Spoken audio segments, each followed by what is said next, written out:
ভারতকে জেতাতে গ্যালারিতে বসে প্রার্থনা করছিলেন একাধিক বলিউড তারকা। তো কি অবস্থা, কেমন আছেন? আমি রহমান সবুজ, আর আজকে আলোচনা করবো গ্যালারিতে বসে ভারতকে জেতাতে প্রার্থনা করছিলেন যে তারকারা, এই বিষয়টি নিয়ে।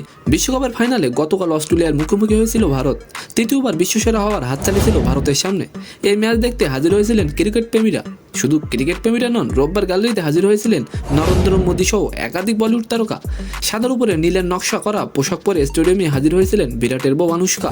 রোববার স্টেডিয়ামে হাজির হয়েছিলেন একাধিক বলিউড অভিনেত্রীর স্ত্রী। গ্যালারিতে সপরিবারে ফাইনাল খেলা দেখছিলেন দীপিকা ও রণবীর। তবে বড় পর্দার মতো গ্যালারিতে নজর কেড়েছিলেন বাচ্চা শাহরুখ খান, স্ত্রী গৌরী খান সহ সপরিবারে খেলা দেখেন তিনি। গ্যালারিতে আরও উপস্থিত ছিলেন কিংবদন্তি শিল্পী আশা ভোসলে। এছাড়া স্টেডিয়ামে ভারতের প্রাইম মিনিস্টার নরেন্দ্র মোদী ও স্বরাষ্ট্রমন্ত্রী অমিত শাহ হাজির হয়েছিলেন। সকলেই ভারত টিমকে উৎসাহ দিয়ে যাচ্ছিলেন। কিন্তু আফসোস, সবাই প্রার্থনা করার পরও ভারত ফাইনালে হেরে গেল। তো আজকের ভিডিওটি কেমন লাগলো অবশ্যই কমেন্ট বক্সে জানাবেন। আর ভিডিওটি যদি ভালো লাগে অবশ্যই একটি লাইক দিয়ে আমাদের চ্যানেলটিকে সাবস্ক্রাইব করে দিবেন। ধন্যবাদ।